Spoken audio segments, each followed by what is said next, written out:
I see a lot of you working on your do now. Excellent. Keep up the good work. I will give you 2 minutes and then we'll dive right in. Let's talk about work. Somebody give me an example of something that is work without looking at your paper. Eden. Pushing a book. Pushing a book. Great. I love it. Somebody give me an example of something that's not work. Bobby. Pushing against that cabinet. Pushing against a cabinet. And why is that not work? Because it's not moving when you apply force to it. Okay, it's not moving. What's another example of something that is work? No. Lifting a stool. Lifting a stool. Very nice. What's another example of something that is not work? Holding piece of paper in the air. And why is holding a piece of paper not work? Because it's not changing position and you're not applying any force. Good. Well, you are applying force because your hands are putting normal force, but it's not changing position. Excellent. What about if I were to drop this clicker? Georgia. No, Why? because it's gravitational. So you're not using force. Excellent. Did everybody hear Georgia? Okay. So when we're talking about force, we need this movement and we need force. Now, sorry, we're talking about work. We need movement and force. Now, George just said, is it any kind of force that we need? Applied force. So that's really important because when I'm dropping this, there is force acting on it. What force is acting on it? Gravity. But it's not applied force. I'm not adding it. So I'm not doing work. So work. Force applied on an object causing a displacement. Now, what if I were to push the whiteboard to the right and then push it back? Is that work? Yeah? No, because you need displacement, and displacement is starting to ending point. So if you push it back, it's back at starting point. Excellent. Good. So we're talking about displacement. So even though it feels like I'm exerting work on that board, I'm not because, and according to physics, I'm not because it's ending up where it started. It's almost like it never happened. So how do we find the amount of work being done?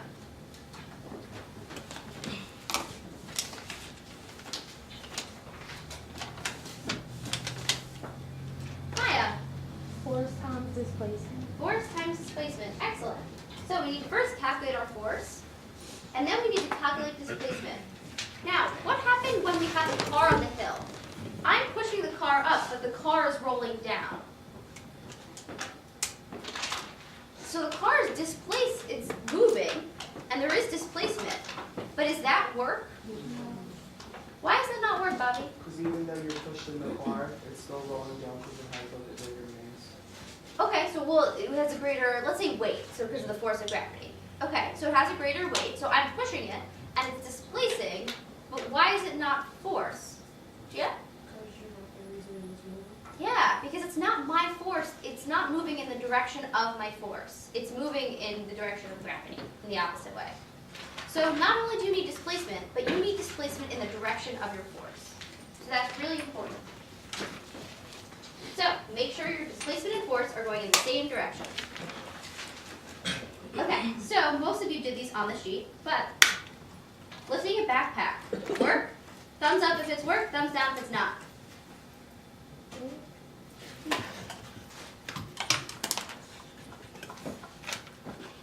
Okay. What do we think? Will? Yes, Why? because you're lifting it, not just holding it in place. Okay, so where's the force being applied? The force is getting applied from you holding it off. And what about the displacement? The displacement is coming from the ground into the air. Good. What about if you're carrying your backpack from class to class? Thumbs up if it's work, thumbs down if it's not. Anthony, why do you think it's work? Because you're applying force to the backpack to keep it up against like your normal force, and it's just moving. You're moving because you're walking, so it's displacement. Okay. So, but are you applying a direct force? So yes, there is a force that is acting in your backpack. So you have the straps. But are you applying a direct active force to your backpack? And is it moving as a result of that force? So when you're carrying your backpack, your backpack, you are moving, and so your backpack's moving. But your backpack isn't moving because of the force you're placing on it. Your backpack's sitting on your back because of the force it's placing on it. So, is carrying a backpack work or not work? Thumbs up if it's work, thumbs down if it's not work. Okay. Pushing a box in a circle. Kara. No, because you don't have to. Okay, so what? Displacement. Yeah, so we don't have displacement. Excellent. And what about if you're dragging a music stand? Savannah? Yes. Yes. Good. So, now we are going to move on to energy. What is energy? What is energy? Anthony, what's energy? The ability to do work. Okay, the ability to do work. I like it. What forms do we find energy in? What kind of energy do you know about? Gene? Solar energy, yeah, from the sun, right? Watts. Okay, so that's power. So we'll come to that. Andrew? Kinetic energy. What's kinetic energy? I forget. Okay. Bobby, what's kinetic energy? I was like, isn't it like heat? No, but there is heat energy. Never mind. Thermal, yes. Heated? I was going to say thermal energy. Thermal energy, good. What other kinds of energy exist? Maya? Magnetic. Magnetic. So magnetic is probably more of a force than it is an energy.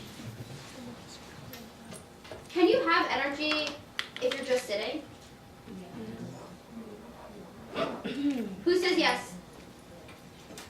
Who says no? Okay. Why do you think no, Bobby? Because you're not doing anything. You're just sitting. Okay. Like you're not moving. And you're not working. Okay. So Bobby says that work and energy need to be the same. So if you're not working, you don't have energy. Maya, what do you think? I think we do have energy because if thermal is a type of energy, our body heat is like energy for our body and stuff. Okay. I like it. So we're giving off heat, and that's thermal energy. Who else thinks yes?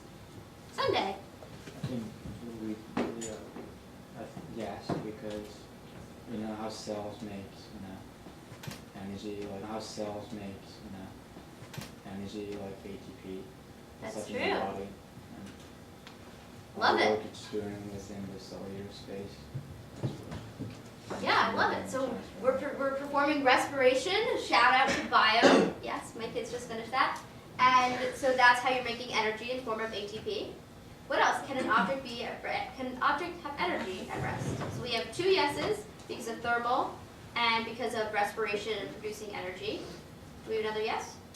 Gia, what do you think? You could like put it into sitting up straight. Oh, okay. So if you're sitting up straight, you're using some kind of like muscle or something.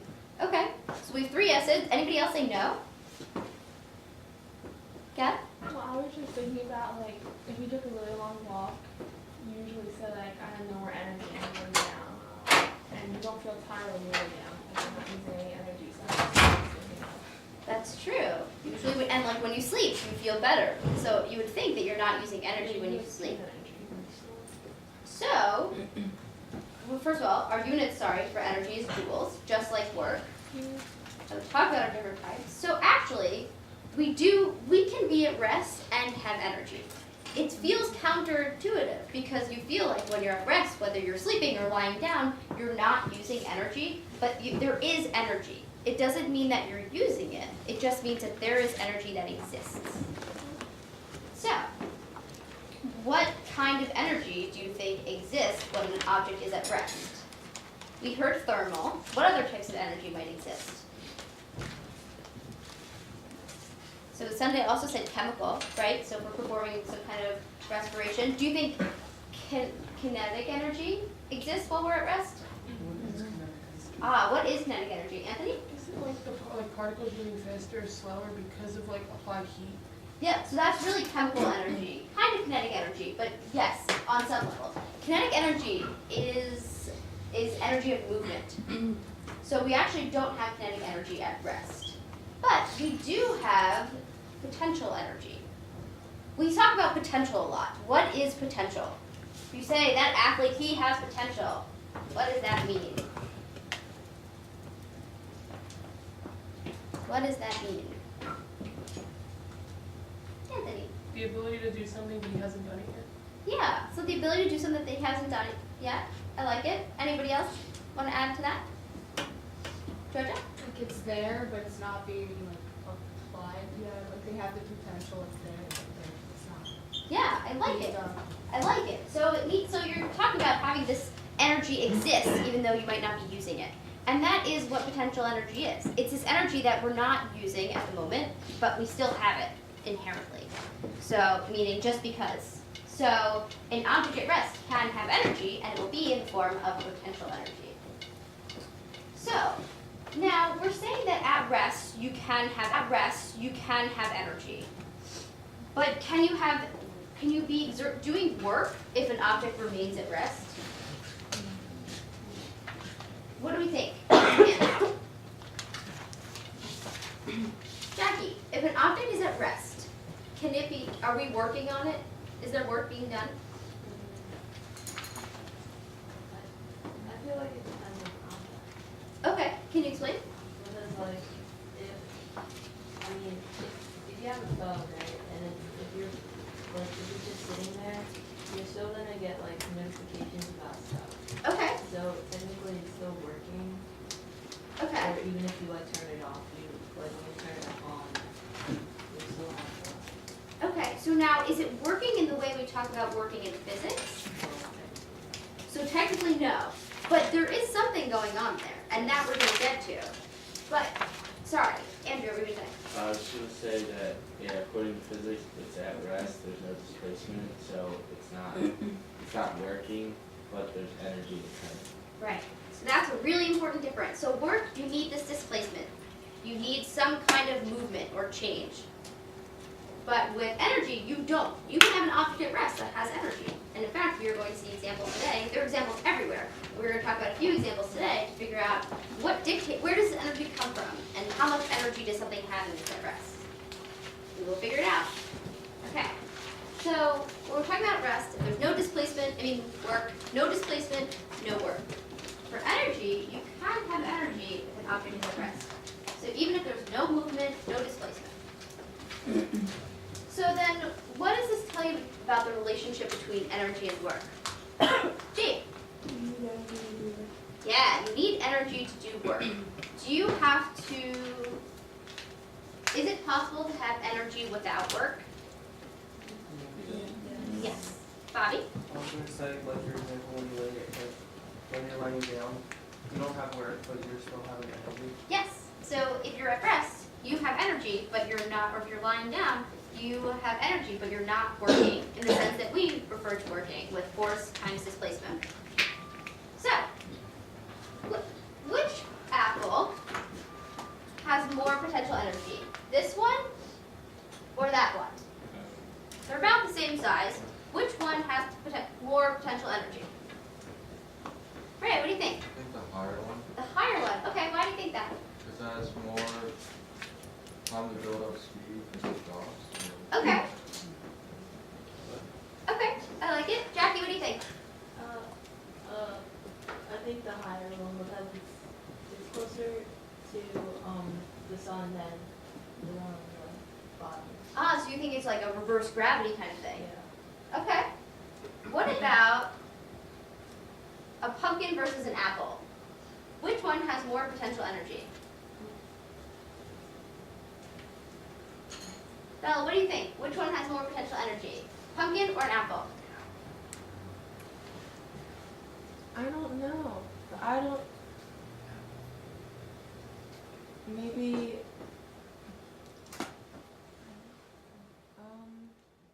Back and talk about what just now.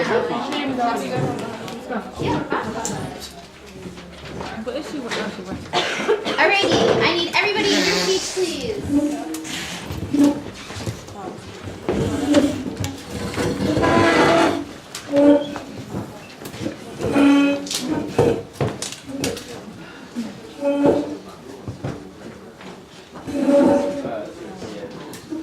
Okay, so let's talk. painter is carrying the can. How much was the potential energy? Gabby, It was the same as the kinetic energy. it was the same as the kinetic energy, but what was it? Was it a lot? Was it a little? Dependent. Well, at the bottom. No. How much was the potential energy at the bottom? Okay? It was about 0. So then let's say we're taking the red can. So she's taking the red can and she climbs up the ladder. As she climbs up the ladder, what happens to the potential energy? G. It increases. And then, okay, so she's at the top of the ladder and then, whomp, she drops it. What happens to the can when it drops? Andrew. Oh, well, it explodes. Okay, yes, it spills. That's what we know. What happens to the potential energy? So it's released. It's released. And Okay. converted into kinetic energy. Okay, so it's converted into kinetic energy. So excellent. So that we're not going to get to even until next week. But most importantly, the potential energy goes from some value to what? 0. Okay, so now we had 2 cans, the red can and the blue can. What was the difference between the red can and the blue can? Jackie. So, red can was bigger than the blue can. Okay, so the red can was bigger. And was there a difference in the amount of potential energy? When they were both when the painter was at the same rung, and she had the red can, and then did it again, and she's carrying the blue can. Did they have the same potential energy? No. No. Okay, so which can had a greater potential energy? Taylor. The red can. Okay. So what is this telling us about potential energy? Bobby. It seems that the larger the object is, like the more potential energy it can have. Ah, okay, so larger object, more potential energy. And what do you mean larger? Like it has a greater mass. Greater mass. Okay, so greater mass I say is important because what if I had a big balloon that was filled with hot air that was really light? So I want you to differentiate between mass and volume. So mass. Now, Anthony just said weight. Well, let's break weight apart. If we break weight up, what do we say weight is? Anthony. Force due to gravity. Yeah, it's a force due to gravity. So how do we find weight? Georgia. Mass times gravity. So when we're talking about mass, when we're talking about if something's heavy, even weight, we're really referring to the mass. So I just want to unpack that because mass and weight are different. Because your mass will be the same no matter where you are. But if you're on Jupiter, your weight will be less. Okay,